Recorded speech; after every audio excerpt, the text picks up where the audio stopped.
Hello అండి, నమస్తే. నేను మీ doctor Shilpa, obstetrician and gynaecologist, infertility specialist, laparoscopic surgeon, doctor Shilpa women's clinic, Kondapur. నేను ఈరోజు చెప్పదలుచుకున్న topic asymptomatic bacteria. Asymptomatic bacteria అంటే ఏంటి? ఏసిమ్టమాటిక్ బ్యాక్టీరియా అంటే ఒక ప్రెగ్నెంట్ ఉమెన్లో కానివ్వండి, నార్మల్ ఉమెన్లో కానివ్వండి, యూరిన్ ఇన్ఫెక్షన్స్ ఏ సిమ్టమ్స్ లేకుండా అంటే కనిపించకుండా శరీరంలో యూరిన్ ఇన్ఫెక్షన్ అంటూ ఉన్నట్టయితే దాన్ని ఏసిమ్టమాటిక్ బ్యాక్టీరియా అంటారు. సో ఈ ఏసిమ్టమాటిక్ సిమ్టమ్సే లేనప్పుడు ఎందుకు దానికి అంటూ సమస్యగా ఎందుకు కన్సిడర్ చేయాలి అని చాలామంది అనుకుంటారు. కానీ యూరిన్ ఇన్ఫెక్షన్స్ ఎప్పుడు కూడా సిమ్టమ్ బేస్డే కాకుండా ఒక్కోసారి డిశ్చార్జ్ ఎక్కువ వచ్చినా కానివ్వండి, ఈ సమస్యలతో బాధపడుతున్నప్పుడు యూరిన్ టెస్ట్ అనేది మస్ట్ అండ్ షుడ్గా చేయించుకున్నట్టయితే ఏ సిమ్టమాటిక్ స్టేజ్లో ఏమైనా ఉన్నారా అంటే యూరిన్ ఇన్ఫెక్షన్ వచ్చినా సిమ్టమ్స్ అంటూ రాలేని స్టేజ్లో ఉన్నట్టయితే కూడా దానికి సంబంధించిన మెడికేషన్ ఎంతైనా అవసరం ఉంటుంది.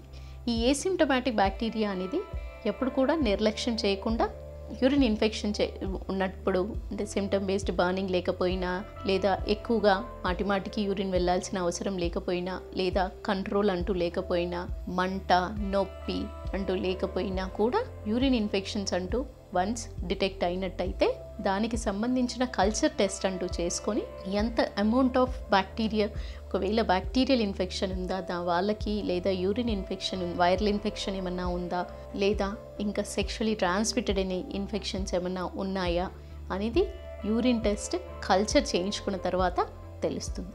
ఈ కల్చర్ టెస్ట్లో ఎంత కాలనీ కౌంట్ ఉంది, వాళ్ళకి ఎంత అమౌంట్ ఆఫ్ ఇన్ఫెక్షన్ ఉంది అనే దాన్ని బట్టి వాళ్ళకు యాంటీబయాటిక్ తీసుకోవాల్సిన అవసరం ఉందా లేదా, ఏ రకమైన యాంటీబయాటిక్ తీసుకోవాలి అనేది ఈ ఏసిమ్టమాటిక్ పేషెంట్స్కి కల్చర్ ద్వారానే డిటెక్ట్ చేయగలుగుతాం.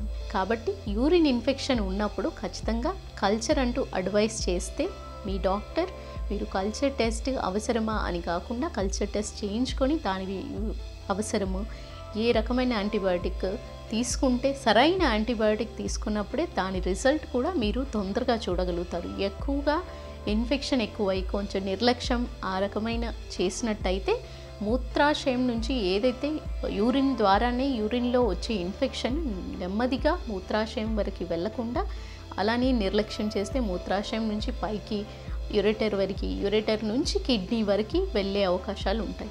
ఈ రకంగా పైకి వెళ్ళినప్పుడు అసెండింగ్ ఇన్ఫెక్షన్ అంటారు. ఈ అసెండింగ్ ఇన్ఫెక్షన్ కాస్త పైలోనెఫ్రైటిస్, కిడ్నీ ఇన్ఫెక్షన్ లాగా మారి మీకు కిడ్నీ పనితీరు కూడా ఒక్కోసారి డిస్టర్బ్ చేసే అవకాశాలు ఉంటాయి.